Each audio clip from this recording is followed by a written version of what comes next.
has just spoken about, and focus a little bit more on what we understand about neutralizing antibodies to SARS-CoV-2 and how we can leverage that for vaccine design. But you'll see that the two are interlinked. So as Marina beautifully showed you, we've already seen the isolation of many monoclonal antibodies from patients who are infected with the ancestral strains of SARS-CoV-2 very early in the pandemic. And this is the image that got slightly cut off in Marina's talk, so you can see it here. Really beautiful work defining in intricate detail the targets of many monoclonal antibodies, many of which target the receptor binding domain. And we understand a lot about these monoclonal antibodies, and they've really been the basis of huge leaps therapeutically. However, many of these monoclonal antibodies rely on residues that vary in variants of concern. And you can see this here in this review from David Corti and colleagues. On the left-hand side is a table that shows you several monoclonal antibodies that are in clinical development, and their footprints, which are shown by the green highlighting. And you can see that in many cases, those footprints overlap with mutations shown in the red boxes that are constantly emerging in variants of concern or variants of interest. The reason this is particularly important is because these variants of concern or variants of interest have really replaced the ancestral strains globally now. And so we are no longer dealing with the initial SARS-CoV-2 strains, we're dealing with variants of concern across the world now. We in South Africa saw this in the second wave of our epidemic in October and November of last year. This graph shows you sequences over time. In our first wave, we were dominated by the original ancestral variants, as you can see in the grey shading here. And those viruses were rapidly replaced in the second wave by beta. So we were interested in understanding, as were many other people, the immune responses that we were dealing with in the context of variants of concern.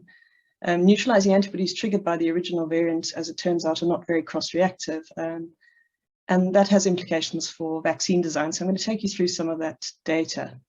This is a series of 44 individuals who were infected with the original variants in the first wave in South Africa. And what we did here was to ask how well they recognized beta as it came and replaced our epidemic in South Africa. You can see that against the original variant here, there's a range of titers, somewhere from about 1 in 100 up to 1 in 10,000 against the original variant. But when you test the sera against beta, we saw a 9-fold reduction in activity, and 48% of the sera showed no activity whatsoever. So both plasma and I'm not showing the data, but many labs, ourselves included, but many labs now across the world have shown that both plasma and monoclonal antibodies show reduced efficacy against beta. But that's actually not the major interest in terms of understanding immune responses for vaccine design. So we've spent all this time understanding immune escape from vaccines, from variants of concern. But what about the immune response that is triggered by the variants of concern? And can we leverage this information for vaccine design? So the way we started to ask this is to ask how good is the immune response to beta? We did this in a large collaboration across South Africa, a cohort of about 90 hospitalized people in the Groote Schuur Hospital. And we compared those individuals with people who'd been infected in the first wave with the original variant. The original variant cohort here up in Pretoria and Johannesburg, and the beta cohort down here in Cape Town. You can see many people involved in this work. And the punchline that we thought we were seeing is that neutralizing antibodies to beta appeared to be more cross-reactive. So if you look at the left-hand side here, same set of data that I showed you a couple of slides back. Here we've looked at participants who are infected with the beta variant and asked how cross-neutralizing are their responses. You'll notice at the bottom here, this is the same experiment, but notice at the bottom here that we switched the axes. So using HIV speak, here on the left-hand side, we're measuring neutralizing antibodies to the autologous virus. So these are responses to beta in people who are infected with beta. You can see again a range of titers. But when we looked at their neutralizing capacity against the original variant, we saw only a 3-fold reduction and only 7% of people that were completely resistant. So it seemed to us that people who were infected with beta generated a more cross-neutralizing response than those who were infected with the original variant. And in fact, it was even more striking when we looked at whether people who were infected with beta were able to neutralize gamma, the previously known as P1. And you can see here that, in fact, there was a threefold increase in neutralization and no resistance. So this seemed to indicate to us that, that beta intrinsically triggers more cross-reactive responses than the original variant had.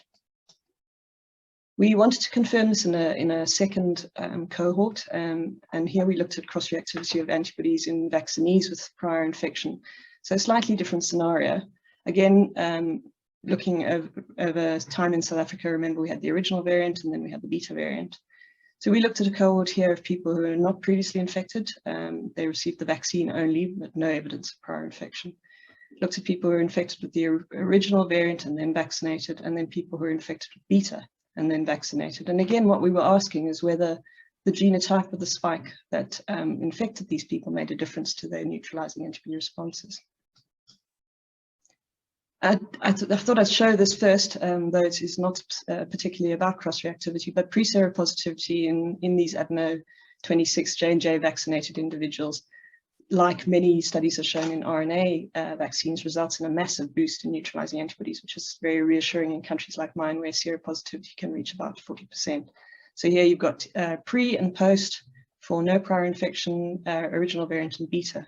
And you can see that there's a huge increase in the two groups of people who've previously been infected, so really high levels of neutralizing antibodies. But what about their specificity? So the cross-reactivity, as it turns out, is variable, and again, it depends on the spike sequence. So spike really matters here. So these are people who received only the vaccine, so they were only exposed to the Wuhan 1 sequence. Low titers, as we're used to seeing with the Johnson & Johnson vaccine, but complete knockout against beta. Here we've added into the mix Delta because of the fact that it's now coming to dominate in many countries across the world. And you can see again, very low reactivity. What happens to people who are infected with the D614G and then vaccinated with Wuhan 1? So this is, in a sense, a homologous prime boost because there's really only one amino acid that distinguishes these two sequences. In red here, the box indicates the autologous sequence again. You can see nice high titers, more than 1 in 2,700, so really great responses. But a significant reduction both against beta and delta. So here again, the D614G or Wuhan 1 spike triggers responses that are great against its matched virus, but much less good against beta and delta. The situation is different, however, when you look at people who are infected with beta and then vaccinated with Wuhan 1. So this is a heterologous prime boost.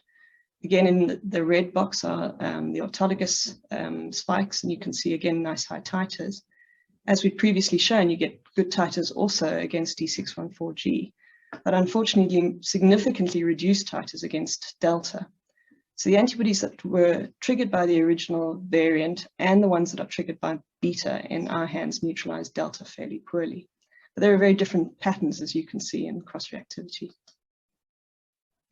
The reason we think that this matters is that in South Africa, and as in many countries now across the world, is that Delta now dominates the epidemic. So these findings, which are similar to findings out of the Oxford Gans Cretan's lab, have implications for reinfection, but also for the development of second-generation vaccines. Many of the companies that have developed the major vaccines now in use across the world have developed second-generation vaccines that incorporate the beta spike. In our hands, the beta spike doesn't appear to be particularly good at triggering antibodies to Delta, and so I think this has interesting implications. So as for other vaccines, SARS-CoV-2 infection before J&J vaccination boosts neutralizing antibodies, which is a reassuring thing, and this will, I'm sure, in high seroprevalence areas significantly impact vaccine efficacy, especially for a one-dose vaccine. But from a vaccine perspective, as we go forward, looking at how we're going to develop vaccines into the future, it does appear that there's emerging evidence that suggests that all spikes are not created equal in their capacity to trigger cross-reactive antibodies, and I think that's worth understanding. And this was where we come back to the isolation of monoclonal antibodies, because as I say, most of these so far have been isolated from people infected with the ancestral variants. And I think it would have to put a major effort now into translating that into understanding monoclonal antibodies from infections caused by variants of concern, both to understand epitope targets and therapeutics. And I do also think that this data suggests that population sweeps in immunity are likely occurring in the context of very high levels of infection by variants of concern. And then I'll stop. I'll thank my lab shown down here in the bottom right, and our funders, and then our many collaborators. I think I've listed them as I went through the talk. Thank you.